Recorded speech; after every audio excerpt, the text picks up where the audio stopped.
Garden Basics with Farmer Fred is brought to you by Smart Pots, the original lightweight, long-lasting fabric plant container. It's made in the USA. Visit smartpots.com/Fred for more information and a special discount. That's smartpots.com/Fred. Welcome to the Garden Basics with Farmer Fred podcast. If you're just a beginning gardener or you want good gardening information, well, you've come to the right spot. Have you done the necessary work to have a thriving fall vegetable garden? You might know which crops you'll be planting, but what about the soil? What have you done to give those new plants a great start? We talk with Sacramento County Master Gardener Gail Pothour about how they prepare the vegetable gardens for fall planting at the Fair Oaks Horticulture Center. Also, how are they thwarting future vegetable pests? They'll be trying out some interesting new vegetables as well. Gail will have the details. Also, we find out more about a cherry that's really best left for the birds. It's a California native shrub or tree called the Catalina cherry. We're podcasting from Barking Dog Studios here in the beautiful Abutilon jungle in suburban Purgatory. It's the Garden Basics with Farmer Fred podcast, brought to you today by Smart Pots and Dave Wilson Nursery. Let's go. We're here at the Fair Oaks Horticulture Center. It's a September open garden day on this Saturday, and we are with Gail Pothour. Gail works here in the vegetables section where they're revamping and starting to do fall planting, and we're going to find out all about the plants they're putting in and how they're doing it for the cool season. Cool season vegetables here at the Fair Oaks Horticulture Center.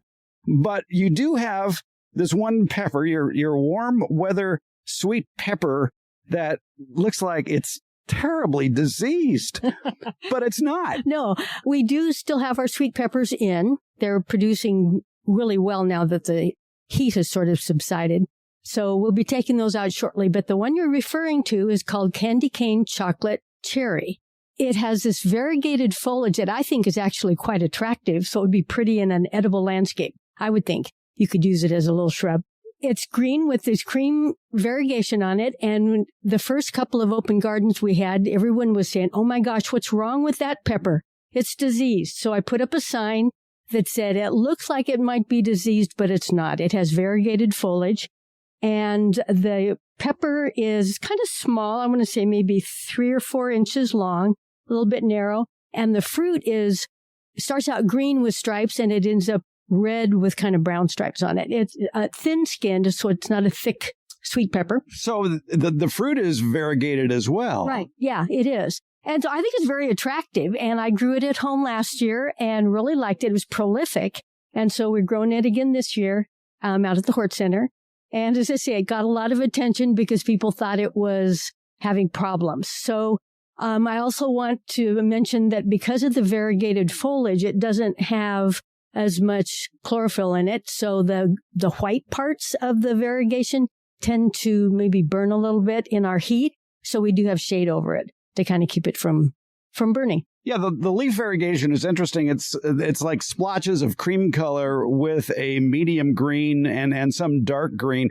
And the fruit looks like it changes color, too, from a yellow green to, what, is that a deep red or a purple? It goes kind of reddish-brown with little darker stripes, kind of brownish stripes. I really like it. And I like things that are a little unusual looking, and this definitely is. But it's a good pepper. As I say, it's not thick-walled. It's thin. It doesn't have very many seeds, as I recall, when I was cooking with it. It's a nice variety, I think. Candy cane chocolate cherry sweet pepper is its exact name. And the fruit is really beautiful. It is small, like you say, about 3 to 4 inches. But when you take a look at that foliage, you go, man, the leaves are curling. There's this cream-colored blotching going on. Spots, yeah, green spots. So it looks like it could have some kind of a disease, perhaps. But it's just the variegated foliage. You can't judge a book by its cover. That's right. All right. Candy cane chocolate cherry sweet pepper. All right, let's move into the fall, and we'll move into the shade too, because even though it's 9 o'clock in the morning, it's going to be a warm day here in September. And there are a lot of empty beds here that look like things will be going in.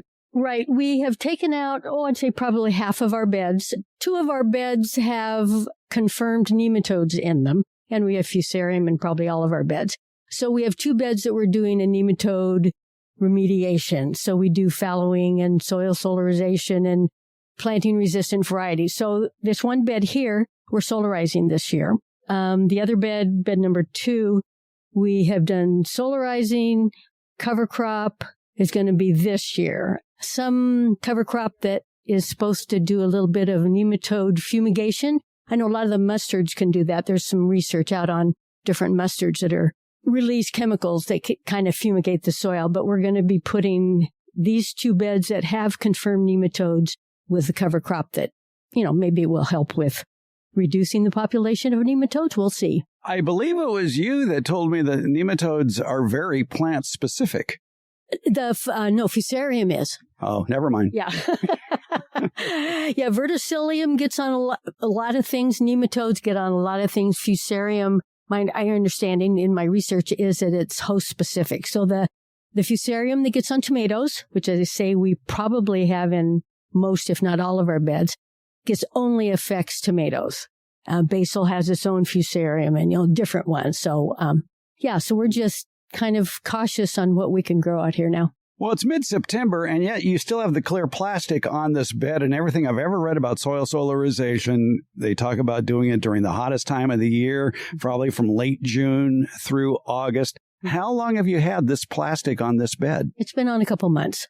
That seems like you've killed everything. 6, at least in the top 10 inches, maybe. Right. It'll be coming off, I would assume, at our next workday, probably. The plastic that we use is UV protected, so it holds up better than just a regular painter's plastic or something you could get at a hardware store. So it has held up really well in this heat. Sometimes if it's a thinner plastic or not UV protected, it'll break apart. And that kind of defeats the purpose because then air gets in and it dries out.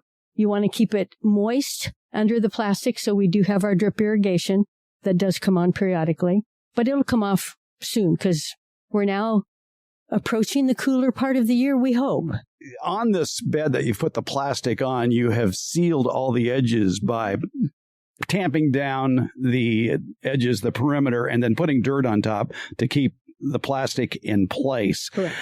Does having that on for 2 months with expensive drip lines underneath, does that damage the drip lines? I don't think so, because we've done this every year. We've solarized a bed every year for the last 20 years.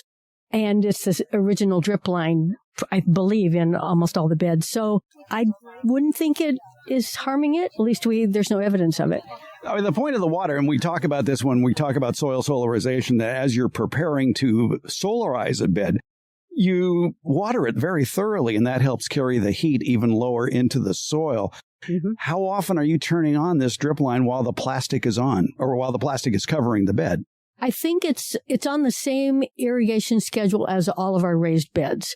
We have one valve for these 4 beds and another valve for that one. So they come on a couple times a week. And I think for 20 minutes, any longer, and it starts running out the bottom of the bed. But because it doesn't have a separate irrigation timer, it's on the same one that does our regular irrigated beds. So I'm sure that someone around here has stuck a soil thermometer down there to see what the soil temperature is with this plastic on it for 2 months. Well, I know Curtis has. He's the one, this is kind of his project. I have not talked to him about it, but generally it would raise it to about 125, 130. And with the heat we've had this summer, it could have been even higher than that. But it only tends to reduce nematodes and Fusarium, which we have as well in this bed, in the top foot. Now, you did say that that there were nematodes in this bed, mm-hmm. and you put the plastic on, and that may do it. But did you say that you're going to do another little insurance move and put a cover crop instead of edible crops in here? Right. The 2 beds that have confirmed nematodes, this year we're going to put in a cover crop. There is a mustard, it's called mustard trifecta, I'm trying to think, something like that we'd like to try some year. It's got several mustards, and they release different, I think it's gluconates or something. It's something that is released into the soil from these brassicas that acts as a soil fumigant. So we might try that another year. I'm sure that after listening to this, somebody has the question is, well, where did you get that special UV-treated plastic that you're using that is more resistant to ripping from the sunlight or in the wind? And if I recall correctly, wasn't this a big roll? It's been around here for years. That was bought commercially. That company isn't around anymore. Yeah, Chuck Ingalls purchased it 20 years ago in about a 3,000-foot roll. So we've been using it every year because it holds up. Unfortunately, it's not available to home gardeners. So we do have an environmental hort note, I guess, on cover cropping or on soil solarization, that explains the thickness that you should get, and it's the mill. And just know that it isn't going to hold up all summer if it's too thin. But if it's too thick, it also can be detrimental. I mean, it doesn't let the sun in as much. Yeah, 2 months is about the max for doing a soil solarization project. Yeah, and if you don't have the UV protected plastic like we do, 2 months might be a little long. It may start to decompose. But as long as you've done it during the heat of summer, in our hottest months, which were quite a few hot months this year, it should heat up substantially just in 4 to 6 weeks. One more note on this. You're putting in a cover crop, and I said, not an edible, but there are edible cover crops. There's fava beans, for example. The problem, though, with fava beans, and I remember Chuck Ingalls, who was the brainchild of the whole Fair Oaks Horticulture Center 30 years ago or so, would say, be sure to chop that fava bean off as it begins to flower because you want to keep the nitrogen in the soil. But if that's not your point, if the point is maybe just to see if it is nematode resistant or not, it would be to let it fruit and then harvest the fava beans come late winter, early spring. Mm-hmm. And I've done that at home because I grow a fava bean that's called crimson flowered. So it has a real pretty rosy red flower. The more common one is a white one. And it's hard to find that. So I grow it and save seed every year. So I do let it go to maturity. Typically for cover crops, you want to cut it down. No matter what the cover crop is, as it's flowering, that's when it's most nutritious. Because then what happens if you let it go to produce the fruit and the seed, some of the nitrogen is used to produce that fruit or seed. But you can still get a lot of benefit from a cover crop that you let go all the way to maturity. So you would cut down the plant, dig it in, turn it under, use it as mulch or whatever. And you'll still get some organic matter. You'll get some nitrogen. Some of the nitrogen that would have come from the atmosphere that is affixed to the roots would then some of that would go to preparing nutrition for the fruit or the seeds, but there will still be some there. So you do get some benefit. Now, I noticed that on your other beds here, you have straw, which is a wonderful mulch, and it, too, as it breaks down, feeds the soil. Will you be doing the same when you plant the cover crop? And at what point would you put the mulch on? Do you wait for the cover crop seedlings to appear first? Or do you just put a thin mulch on beforehand after you've planted? Yeah, we usually put a thin layer of straw on when we plant it because we do want to keep it from drying out. It's still going to be warm in September and possibly into early October. And so we'll put the straw on, not a real thick layer, perhaps. But yeah, it does a great job of keeping the soil moist, keeping it from drying out and repelling water when we finally get rain. And it does decompose and provide some organic matter. So straw's great. It has gotten expensive over the last few years. Straw used to be pretty inexpensive, but now it's getting kind of pricey. And trust us, you want straw. You don't want hay. No hay.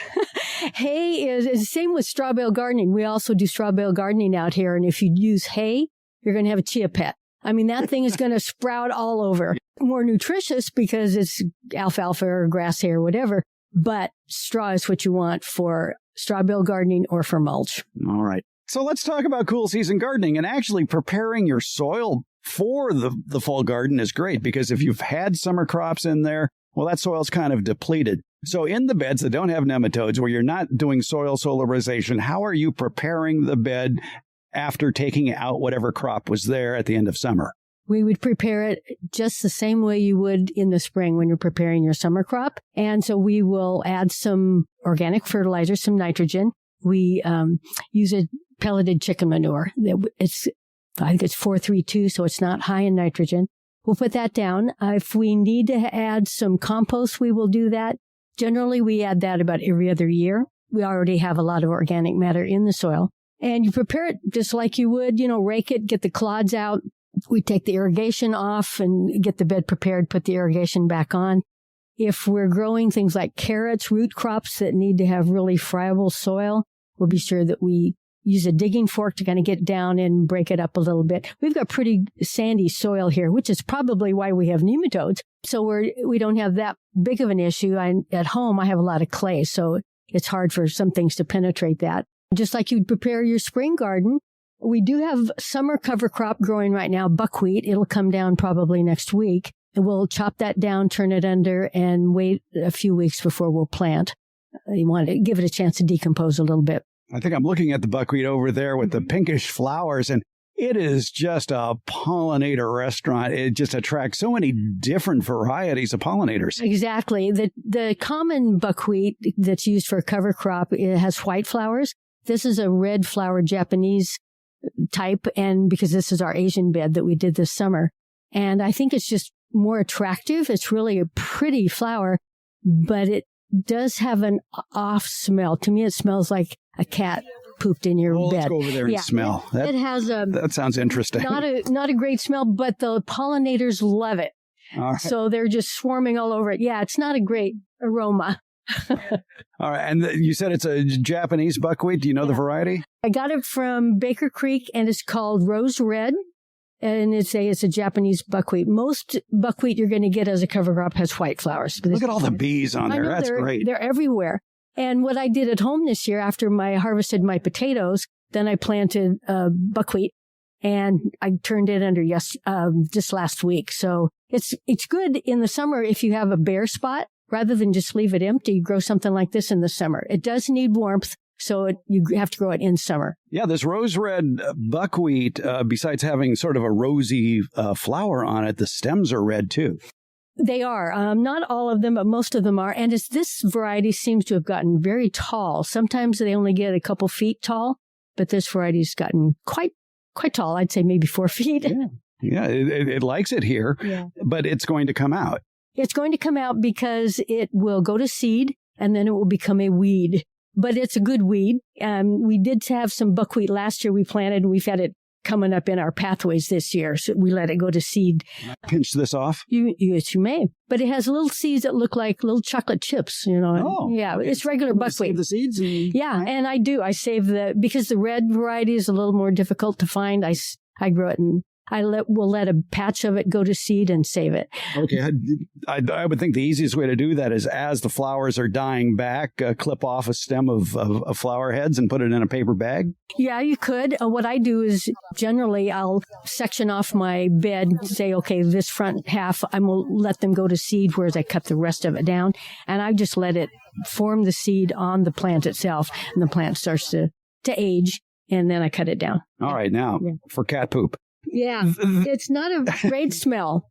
Now, you're talking about the smell of the flower. Yeah, the flower. Yeah, it's the aroma of when I go out in my garden and I find that my neighbor's cat has pooped in my bed. That's the smell. To me, it smells more like dog poop. Okay, well, at any rate, it's not a really nice fragrance. You wouldn't want to have it as cut flowers in your house, perhaps. But or in your car. Or in your car. But yeah, the pollinators love it. We have butterflies and bees and flies, and I mean, it's just all over it. It smells like, time to scrape my shoes. I know. Yeah, as I say, it's not a great aroma. However, you have to really stick your nose in it to really see it it's not like walking by and you go, oh man, what's that smell? No, you got to put your face down in it, but it's not great.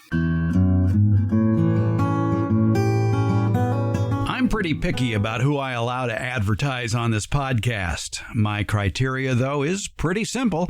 It has to be a product I like, a product I use, and a product I would buy again. And you know who checks all those boxes? It's Smart Pots. Smart Pots is the oldest and still the best of all the fabric plant containers that you might find. Smart Pots are sold around the world, and they're proudly made 100% right here in the USA. Smart Pots come in a wide array of sizes and colors and can be reused year after year. Some models even have handles, and that makes them a lot easier to move around the yard. Because the fabric breathes, Smart Pots are better suited than plastic pots, especially for hot climates. That breathable fabric has other benefits too.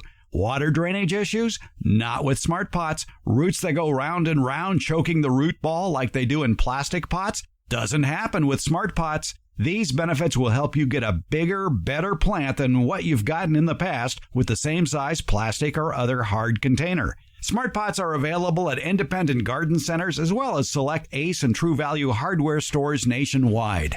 To find a store near you or to buy online, visit smartpots.com/Fred. And don't forget that /Fred part. On that page are details about how, for a limited time, you can get 10% off your Smart Pot order by using the coupon code FRED, F-R-E-D. Use it at checkout from the Smart Pot store. Visit smartpots.com/Fred for more information about the complete line of Smart Pot's lightweight, colorful, award-winning fabric containers. And don't forget that special Farmer Fred 10% discount. Smart Pots, the original award-winning fabric planter. Go to smartpots.com/Fred. Let's get back to our chat with Sacramento County Master Gardener Gail Pothour. We're in the vegetable section at the Fair Oaks Horticulture Center, finding out what are they going to be planting for the fall. Well, of course, all of this has been a scenic bypass to the question I originally asked is, well, what are you going to grow this fall here? Well, I know we're going to do a variety of lettuces. We have some that I've started. We have red ones and green ones. So we want to do kind of a pretty diagram, stripes of red and green. So we have pomegranate crunch and Salanova red butter. Okay. And then we have the devil's ear, which has kind of a purpley color on it. And then our kind of lime green color is Australian yellow. That's what I'm growing now. I'm trying to think what else. But we'll have different lettuces.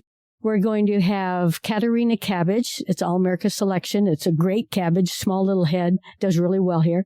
We're doing Hestia Brussels sprouts, which brave. Does well here. We've grown it before. I grew it at home last year. It does well. We've got different chards and someone's growing a mustard. So we'll do carrots, a lot of different colorful carrots. Don't know if we're going to do garlic this year. Have to see if we can find some garlic, but yeah, it's going to be fun. We do maybe a whole bed of peas, different snap peas. Okay, so and what are you going to use to trellis then? Well, in the past, we've used an old umbrella frame. That's right. Yeah, when the canvas disintegrates, don't throw that away. You can either open it up just like it was an umbrella and then tie strings to come down and have it. So that would be for a tall variety. Or you could collapse it down in kind of a pyramid shape and have them grow that way. And we're going to try something different this year. We have bicycle wheels. We used it in... Should have let me know. I would have given you some. This last summer, we did some bush beans. And rather than use bamboo or things that we usually use to kind of support them, we put a row of small bicycle wheels. And so we thought, well, let's get some larger ones and cable tie them together and support them some way and have a trellis for peas to grow. I mean, it's kind of fun. At least you're reusing it, and it's just something different. We like to show different ways to do things. Brussels sprouts, are you starting those from seed or have you already started them? Because I've always heard it's so tough to grow Brussels sprouts here in the hot Central Valley. You need to start them in July. I did start mine, I want to say it was just around harvest day, so early August. They are currently outside on my compost bin in a cold frame, covered in mosquito netting and shade cloth. And I have an umbrella over it. So they do get some morning sun because they do need some light, but it was protecting them during the heat. So they're doing really well now. Now I've got the shade cloth off, still have mosquito netting on to keep the critters off of it, but they're growing really well. I don't recall hearing you use the words broccoli or cauliflower. That's because I haven't started. We do have one master gardener who did start. It's an All-America selection called, it's a brand new one, Sky Tree, I believe. And it was a new winner this last year. And so we're going to try that for the first time. But we don't have anyone starting cauliflower yet. So that's kind of a tough one. It's a little more temperamental than a lot of other cool season crops. If the roots get disturbed when you're transplanting it, or if it's too hot or too cool, or it has insect issues, it may button, which is make a small head prematurely, or it may not make a head at all. And so cauliflower is a little trickier. I have grown Romanesco the last couple years, which some sources say it's a broccoli, some say it's a cauliflower, some say it's its own species. So I don't know what it is, but it looks like a green cauliflower with spikes on it. Right, and a lot of side shoots to it. It does, yeah. And I've grown it the last couple of years and have had really good luck with it. So it doesn't appear to be as temperamental as regular cauliflower. With the cauliflower, to protect the head, do you wrap the leaves around the head? If you're growing a white variety, I think there are some varieties that are self-blanching, but typically on a white variety, you would take the leaves and pull it over the head and maybe tie it to keep it from turning kind of yellowish. I understand that the colored varieties, the orange or the lime green, there is a lime green cauliflower, not Romanesco, or purple. I've heard that you don't have to do that on those. It's just the white varieties, but we don't grow much cauliflower out here. Now, I have spent some time over the last month or so starting greens for the fall, and I have them in a bed, and I've had a shade cloth over it, and I didn't look at it for about a week, and like in the last week or so, they've been chewed down to the nubs. Those gosh darn snails and slugs, I am blaming, and so really, probably the easiest way to protect your new cool season delicious green crops from flying critters that are laying eggs or snails that are crawling would be to use some sort of cover. Right. And I elevate mine. I have a relatively new compost bin. It's a 2-bin, double bin. And it's also my potting bench because I have boards on top of it. And so I have an old coal frame that I bought 20 years ago, and it's sitting on there. And that's where I have all of my seedlings. So they're elevated, so the snails and slugs won't get to them. And then I have the netting and shade cloth over them. So far, I've been pretty fortunate. I do think on the devil's ear lettuce, I have something. I see little black, tarry, tiny little dots. So I think it's the excrement, maybe from a leafhopper or something. I'm not sure. So I'm not sure how it got in there, but I haven't had any nibbling, nothing. So elevating it helps. Getting it up off the ground. All right. I didn't have a chance to taste the devil ears lettuce that was popping up in my bed. What does it taste like? I haven't eaten it yet. It's still small. But we'll plant it out here in the next week or two, probably.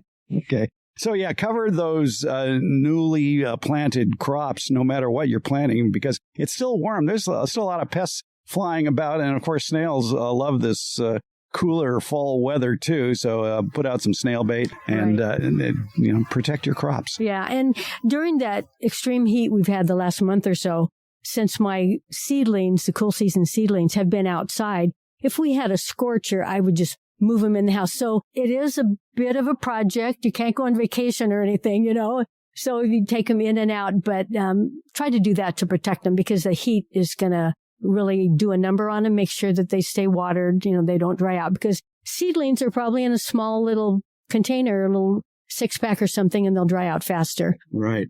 And that was a good tip that Don Shore gave us a while back about if you're going to the nursery and choosing those 6-packs of plants, cool season plants, no matter what it might be, is get the smallest ones, not the ones that are overgrown in the container because they may have already developed some stress issues. Right. And they could be root bound. And as I say, in the case of cauliflower, and there's others that get stressed if they're root bound when they're planted, or if you then mess with the roots to try to untangle them.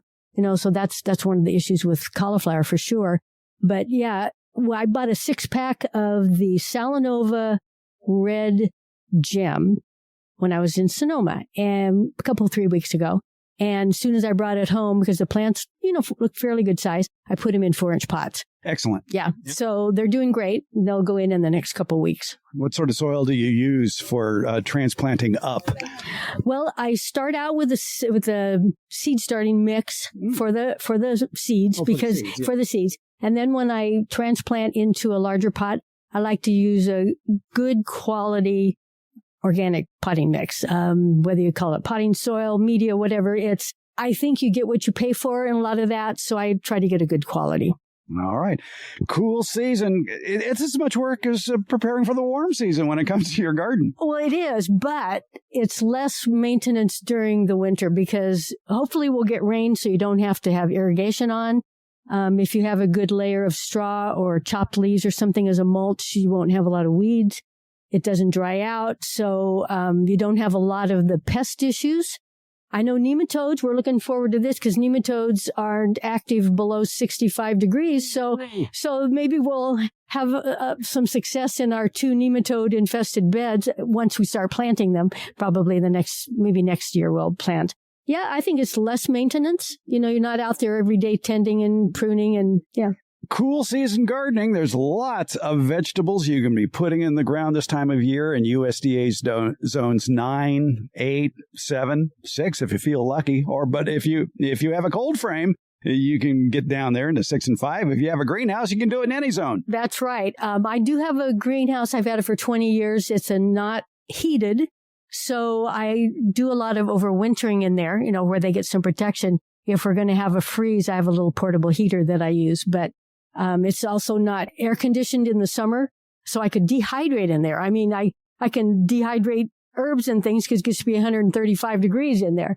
A greenhouse is a great investment, I think. Probably the best thing I ever bought for myself. Exactly, it is. That's a good tip, too, about dehydrating without breaking out the dehydrator. Right, that's right. And I have done that, herbs and things like that, because it gets really hot, and I do have several fans, little portable fans, to get the air circulated. Yeah. Gail Pothour, Master Gardener here in Sacramento County. A little tour of the vegetable section here at the Fair Oaks Horticulture Center on an open garden day on this September Saturday.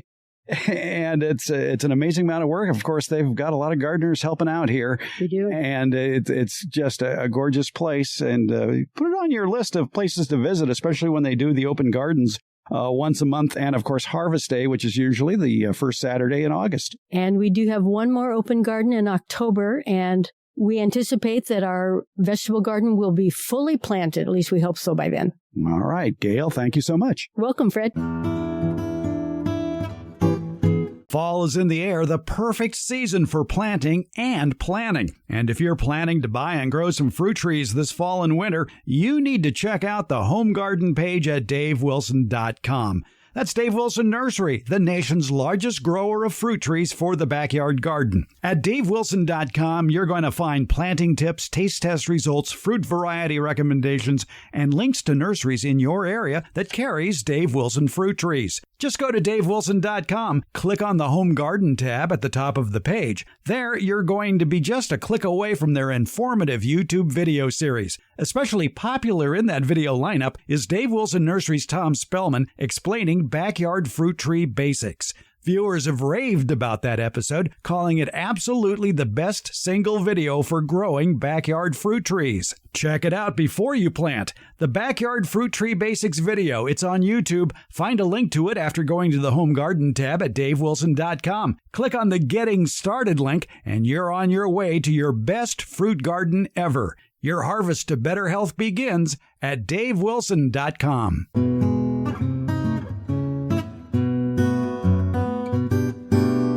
Hey Fred, this is Evan down in San Jose. I just ordered a Catalina cherry for my backyard, and just after I ordered it, I remembered that cherry trees need a pollinator partner to produce fruit. And unfortunately, I can't find any information about which other cherry varieties are compatible with Catalina cherry on the internet. So I was wondering if you and your experts could help me find a second tree to put in my backyard to pollinate the Catalina cherry. And I was hoping, if possible, for more of like an eating cherry than the Catalina cherry. So if there's maybe a variety that my kids might like a little more that I can plant next to this one. And thanks for any other advice you have about growing cherries. This will be my first one in my backyard. So thanks again. I'm a big fan of the podcast, and thanks for any advice you have to offer. Evan, thank you so much for your question. The Catalina cherry is a California native plant. It's native to the Catalina Island area of Southern California, and it does quite well in coastal zones up and down the Pacific coast from San Diego to Seattle.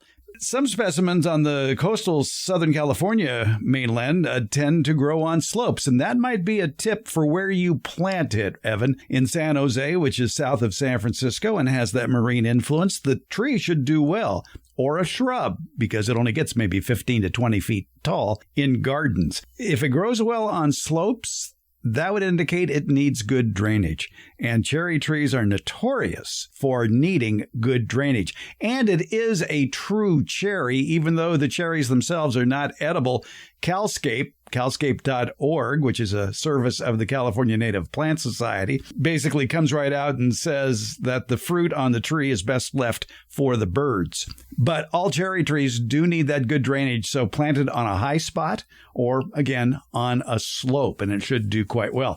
Now, as far as getting more of that fruit that the birds will enjoy, be aware of this, that the fruit can stain. So you don't want to place the tree where fruit might fall from the tree onto concrete or a patio because it just might stain, especially if somebody steps on it. So what would be a good tree for pollinating? A Carolina cherry. You could always get a second, but your kids would turn up their nose at that one too, because you never want your children to utter the phrase, "The cherries we bought at the grocery store are better than the cherries we're getting in our backyard." You never want to hear that. And so get them a sweet cherry tree that is self-fertile, but also serves well as a pollinizer for other cherry trees. And one of the best for doing that is the Stella cherry. The Stella cherry is a popular precocious tree that does quite well throughout the West Coast and throughout most cherry growing regions. It does well in USDA zones 5, 6, 7, 8, 9, and 10 to give you an idea.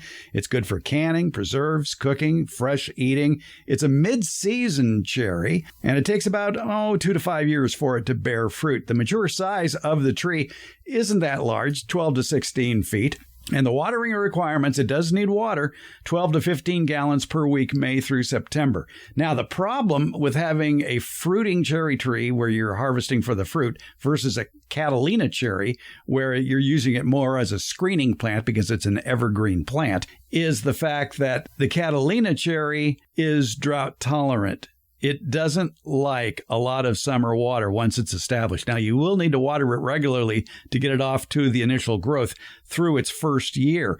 But after maybe a year and a half or so, you might try to wean it off too much water to allow it to build up that drought tolerance. But you don't want a Stella cherry right next to it because that needs maybe 15 gallons of water per week. So what do? Well, as long as it maybe that Stella cherry is upwind of the Catalina cherry, you'll be okay. So I think that's your answer. The Stella cherry, by the way, is a very popular cherry, and it does produce a lot of cherries that your kids will like, and they'll never insult you with the phrase, "The supermarket cherries are better than that." Evan, thanks for the question, and good luck with that California native tree or shrub, the Catalina cherry, Prunus ilicifolia.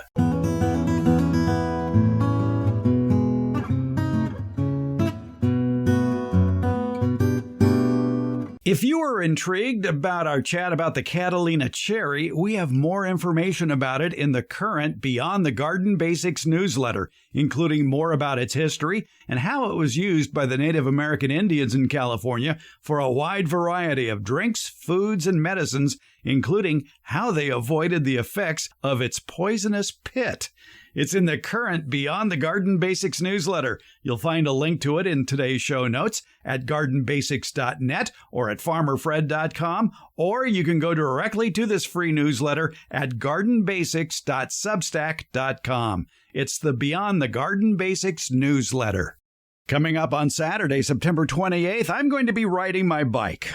Well, what's so unusual about that, you might be asking yourself. Well, September 28th is the date of the Sacramento Century Challenge. It's a 100-mile bike ride along the Sacramento River. It starts in downtown Sacramento and heads south to the Delta farmland region and then back. And yes, the 100 miles is part of the challenge, as is the bike I'm going to be riding, which is a heavy steel-frame Surly Midnight Special that, by the way, it's not an e-bike, okay? Adding to the challenge will be the route's pothole-filled river levee roads, as well as the ferocious headwinds that are usually in your face on the way back. And there's even more to the challenge.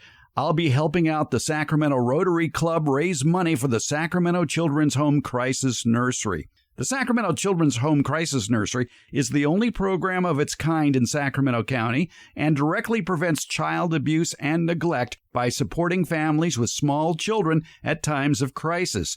The nursery allows parents to bring their children ages from newborn to age 5 for emergency hourly or overnight care during difficult times. The goal? Keeping families together and reducing the number of children that might enter foster care. We're calling it Farmer Fred's Ride for the Kids, and we'll have a link in today's show notes with more information and how you can donate to help out the Sacramento Children's Home Crisis Nursery. So how about it? Maybe pledge 10 cents a mile. That would be about $10, along with a hearty "You go, Fred," or maybe a more generous $1 a mile. That would be $100 to give me the mental endurance for this all-day ride, because at my age, I'm going to take my time, thank you, and enjoy the farmland scenery. Again, please support Farmer Fred's Ride for the Kids. Look for the link in today's show notes or at farmerfred.com. Your support will help provide a safe place for local small children in need. Thank you for your support. Let's go.